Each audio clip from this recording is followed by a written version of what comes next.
Hey everybody, Dave here, and today I thought it might be fun to take a look at the brand new Final Fantasy XIV Tabletop RPG starter set. So as usual, I'm going to go through this process the same as I do for all of the other should you play style videos on this channel. I'm going to be breaking down some of the key aspects of the game using 5 different categories, which are the pitch, genre and setting, core mechanics, character creation and advancement, and then finally price and availability. And as usual, I want to put up the disclaimer first that I have not played this. It just arrived in the mail recently and I flipped through it, so it's not made it onto the table yet. So don't consider what I'm doing today as a review where I will talk about recommendations of playing it or not. I'm just going to give you like a bird's eye view of what the content is like in the starter set, what the mechanics are used in the game, and some of the more interesting aspects of it. So it's not going to be a deep dive or a video that teaches you how to play.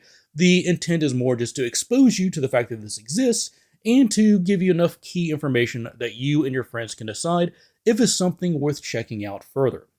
So as usual, we're going to start with our first category of discussion, which is the pitch. And the pitch for the Final Fantasy 14 Tabletop RPG is pretty clear. It's right there on the front of the box. Is the ability to play the Final Fantasy 14 MMO on your tabletop in a pen and paper style RPG, and not just any like fantasy themed RPG, but they're really leaning into what are the things that make the MMO different from other MMOs, and how can we apply those same philosophies to the tabletop world, which is kind of an interesting mix. Our second category is genre and setting. So largely the genre is going to be high fantasy, traditional high fantasy, but there is also an element of what they call magitech, which is a blending of magic and technology together. If you've ever played Final Fantasy VI, you're probably very familiar with this concept with sort of the walking mech tanks and so on and so forth. That aesthetic has been pulled and applied to one of the empires within Final Fantasy XIV. Specifically, the game takes place on a world called Hydaelyn, also sometimes referred to as the Source, and more specifically one geographic region of the planet Hydaelyn called Eorzea. Eorzea is your typical Western European fantasy vibe with Final Fantasy's own flavor of elves and humans and halfling-like creatures called Lalafell, and so on and so forth. It's very familiar territory.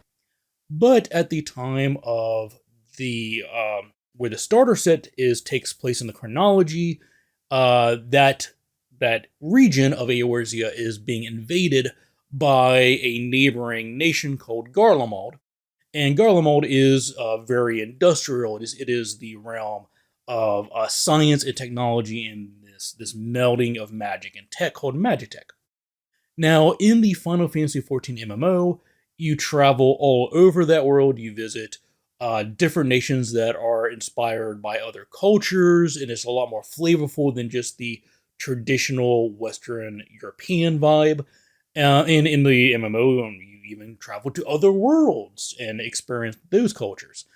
But for the purposes of the starter set, it's really kind of homing in on the first chapter of the Final Fantasy XIV MMO called A Realm Reborn, which takes place in that region of Eorzea. So next up we have the core mechanics. It's a pretty simple mechanics and should be familiar to people who have played D20 based RPGs like D&D 5th edition or Pathfinder. It is a D20 based system here in Final Fantasy XIV as well. In fact, there's only 2 kind of dice that are used in this game, and those are D20s and D6s. So whenever you want to do something as a character, whenever the outcome is in doubt or there could be possible negative consequences to failure, you're going to be asked to roll a check. Again, very familiar territory. You roll 1d20, you add a static number to that, and then you compare it against a challenge rating that is set by the GM. And if you meet or beat that challenge rating, then you succeed on whatever it is you're wanting to do. So, for example, if you are making an attack or using certain abilities that are found on the character sheets, then those character sheets will tell you straight up you roll 1d20 plus this ability score. So the ability scores in the MMO are the same in this tabletop version, and it's familiar territory for Pathfinder and D&D players. There is a strength, dexterity, vitality, which is like Constitution, intelligence, and mind, which is sort of like wisdom.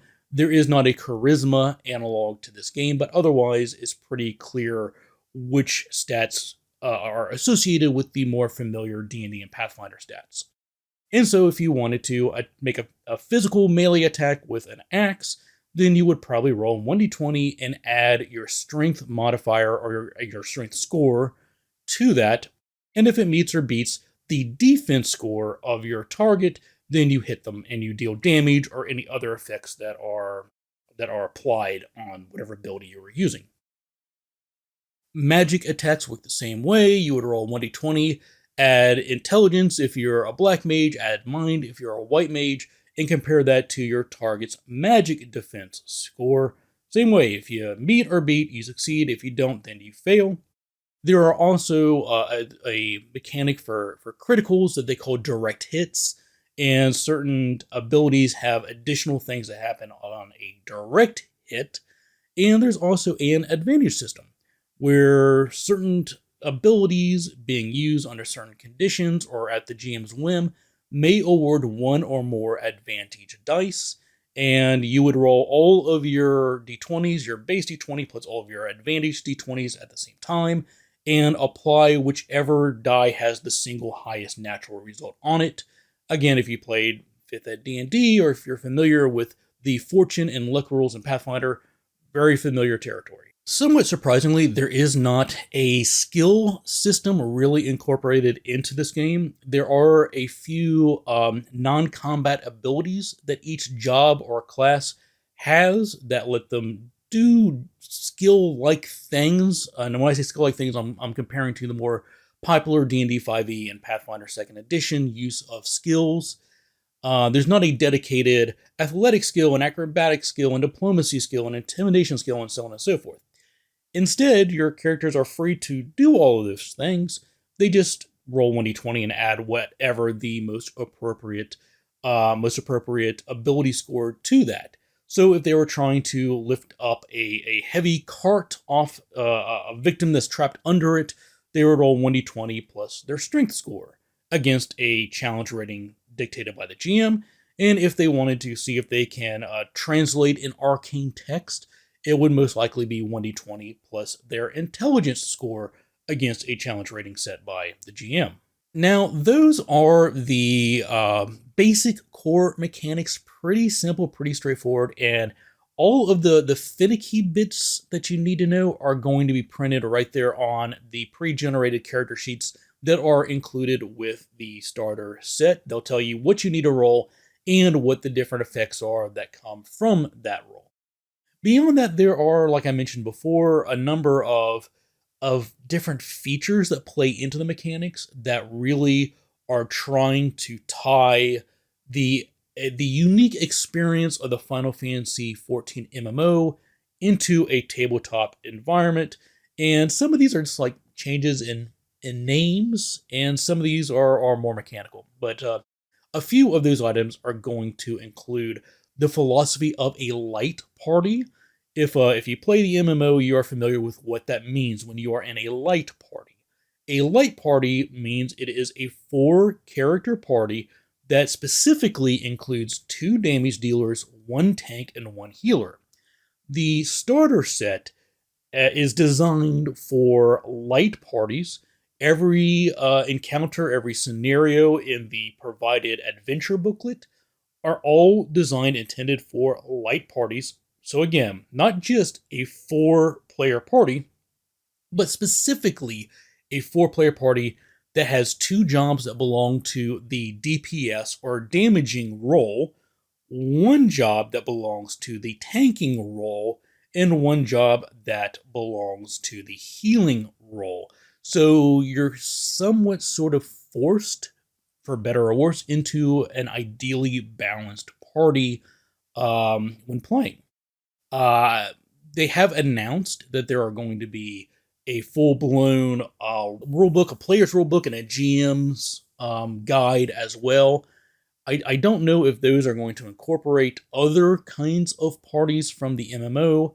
In the MMO, if you go into a trial, it's a larger party. I think it's maybe a full party, and then you'll also have raids that are even bigger than that.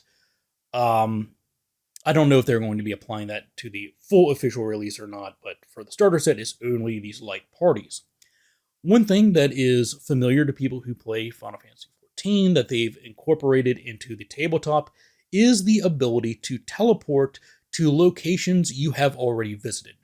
There is a series of networks that use these glowing crystals called Aetherytes, and there's an Aetheryte network. And whenever you travel to a town that has an Aetheryte crystal into it, you can sort of attune your soul to that crystal. And once you do that, you can teleport to that crystal as needed. So this is a way for fast travel in the MMO, and it's also incorporated fairly loosely, but it does exist in the starter set as well. So players can get to familiar territory easily, provided there is an Aetheryte crystal there.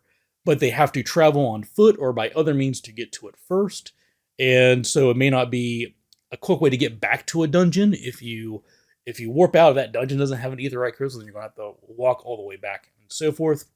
But that is a little bit of Final Fantasy XIV flavor that is present in the tabletop game. Also, something that they've incorporated are titles. So in the MMO, there is basically like an achievement system where if you complete certain deeds, defeat certain monsters, if you overcome certain story milestones, you're awarded with a title that you can display on your character for others to see. They've incorporated that into this tabletop version, where depending on what your actions are in the adventure, you can be awarded with new titles. Now, the key difference between the titles in the MMO and the titles in the tabletop version is that in the tabletop version, there can be mechanical advantages to having these titles. Certain titles might let you heal faster. Some titles may let you automatically identify the strengths and weaknesses of a particular foe that you fought before, and so on and so forth. I think there's only like maybe 3 titles available in the starter set adventure, but they laid the groundwork for the future. And just like the MMO, you might unlock 50 different titles, but you can only equip one of those titles at a time and receive the mechanical benefit of one of those titles at a time. And again, that's different than the MMO because I don't think there's any mechanical advantage to the titles in the MMO, whereas there are in the tabletop RPG. The tabletop RPG also incorporates a system of enmity. If you've ever played really any modern MMO, but especially things like World of Warcraft and Final Fantasy XIV, there is an aggro mechanic where your tanks are supposed to take the most damage and be in the front and have the attention of whatever enemy you're fighting and keep the heat off of your fellow players. This is a very important mechanic in the MMO, and so they do have a corresponding mechanic in the tabletop version called Enmity, which just basically allows your members of the tanking job to apply the enmity condition to their foes. And once that's applied, then that foe is going to suffer a penalty if they try to attack anybody other than the tank who they have enmity with. So if you played the 4th edition of Dungeons & Dragons, this is pretty much lifted right out of that. The same idea, an aggro mechanic that, the GM can still take their enemies and their monsters and do whatever they want with them, but if that includes attacking someone who's not who they have enmity with, they're going to face a stiff penalty to that attack roll. They've also incorporated into the tabletop version a sort of rotation mechanic. If you play the MMO, you're accustomed to that there's usually an optimal chain of your attacks where one thing procs another thing that procs another thing and might refresh something from earlier that lets you use it again and so on and so forth. So you get into this rotation of the abilities you use. In the starter set, there's not nearly as many things for you to track, thank goodness, on pen and paper, but this philosophy does still exist in a sort of combo mechanic where, for example, if you're a Dragoon, you have to use True Thrust first in a turn, and then that then allows you to combo it into Disembowel. You can't just go straight to Disembowel without using True Thrust first. I'm not a Dragoon player in the MMO, so I don't know if that's an actual, for real combo. I imagine it is, but for any job in the MMO, you live and die by figuring out what is the optimal combination for your rotation and apply that. And it's philosophically is present in the tabletop version as well. There's also a telegraph system in the tabletop version, which kind of surprised me. So, again, if you've ever played Final Fantasy XIV, you know when you get into a boss fight, at 3/4 of your time is running for your life as the boss puts these glowing orange indicators on the ground of the map that tell you something bad is about to happen in those spaces and you need to run the heck out of those zones before it goes off. Well, that exists in the tabletop version as well. I forget what the proper name is for them in the game system. I call them telegraph markers, but they are these sort of templates for familiar square shapes and cone shapes that if you're fighting a monster, that monster might have an ability that they want to telegraph. You put one of these on the map, and then there's a trigger for that ability that tells you when the bad thing happens in that zone, which could be the start of a particular player's turn or the end of their turn. So if they don't get out of the zone by the end of their turn, they're going to suffer the consequences, or the trigger could be the start of that monster's next turn. The triggers are very familiar. If you've played Pathfinder and you've got reactions, you're used to these common triggers of the start of your next turn, the end of this person's turn, so on and so forth. There's familiar triggers in the game. But this is an interesting mechanic that they've added that I wasn't expecting to be part of the tabletop experience, because I imagine it's going to be cumbersome to frequently have to tell people, okay, lift up all of your miniatures so I can put down this zone, and then put your miniatures back on top of it so we can resume play. They've tried to mitigate that somewhat in that in the box set is not just the templates that you're familiar with. They also include these little corner markings. So instead of laying down an entire square, you could put down 2 of these little corner markings, not have to move any of the tokens or miniatures on the table, and know that everything in a square of that between those markers is what's going to be hit on the trigger. And each of those markers are noted with little symbols that also let you know which ability they correspond to. But I don't know how that's going to work with like a cone marker. And I don't know, like I said, I haven't got this on the table yet to play it.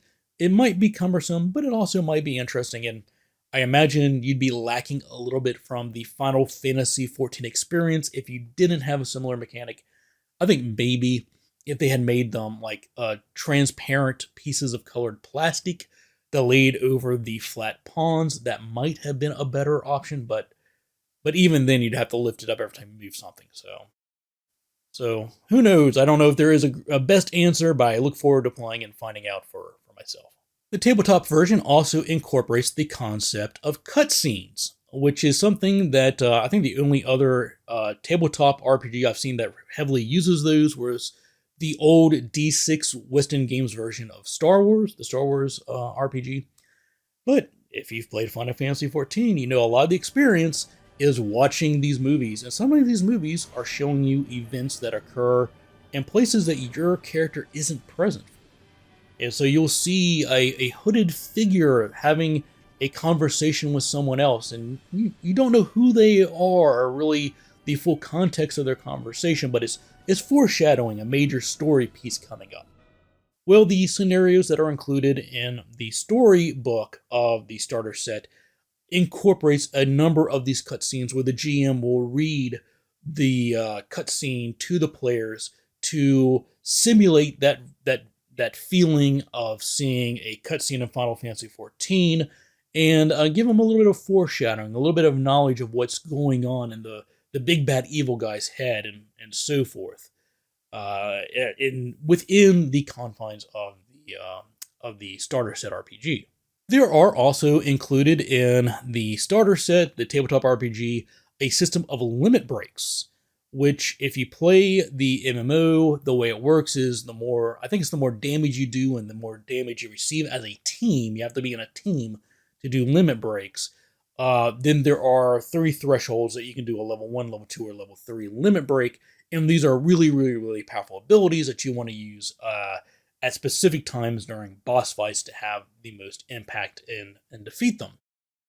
The limit break system in the tabletop RPG is kind of similar, except that you don't have a meter. You don't have to keep track of, you're not generating limit break points, and then at certain thresholds you can spend that resource to deliver limit break abilities. The limit break abilities are all still powerful abilities that are noted at the top of each character sheet for players to use as they see fit, within one very important limitation, which is limit break abilities are only available when the GM says they are. So when the GM says, "Hey, everybody, you've unlocked, a limit break. The US players are free to use that limit break now, or you can wait until later. But the rules are you can never use more than 3 limit breaks in a single encounter, and no one player can use their limit break more than once." So you want to work as a team to figure out when the most optimal moments are in a boss fight to use your limit break. But I think the downside is you don't know when or if you're going to be awarded the chance to do a limit break by your GM. And the last interesting mechanic that is kind of brought over from the MMO is the concept of system messages. So when you're playing the MMO, sometimes you notice in the chat window on your screen, it'll say things that are very similar to those visual telegraphing markers that you put on the map that warn you that something is going to happen or alert you that an enemy is defenseless. And in the storybook, there are prompts for the GM to literally read to the players these system messages. So, for example, in one boss fight, at the end of every enemy turn, there is a scripted system message to read to your players. One of which, in this battle with a Magitech Scorpion, the GM would read the following. They would say, "The Magitech Scorpion discharged its accumulated energy in a violent burst. The discharge has also lowered its electromagnetic field." So, hint, hint, hint, players, the electromagnetic field is gone, so you can do your damaging now. And so this is legit pulled from the way that boss fights work in the MMO. So those were the core mechanics and related rules that stood out when going through the tabletop RPG. And next we're going to talk about character creation and advancement. And this will likely be a short conversation, because there is no character creation and there is no advancement in the starter set. There are 4 different characters that are intended for the light party, and there is one character offered as DLC that you can download from the internet to use. So the 4 characters that are pre-generated in the box are Black Mage and Dragoon, which are your damage dealers, Warrior, which is your tank, and White Mage, which is your healer. Online, you can also download the Bard sheet, which would be another damage dealing job. Those are all pre-generated, and there are 3 character sheets for each job. One that is 30th level, one that is 40th level, and one that is 50th level. However, there is no advancement system included in the box set. There are no experience points. There are no rules for leveling up. What happens is in the story that is the scenario booklet that is included, there are 3 scenarios.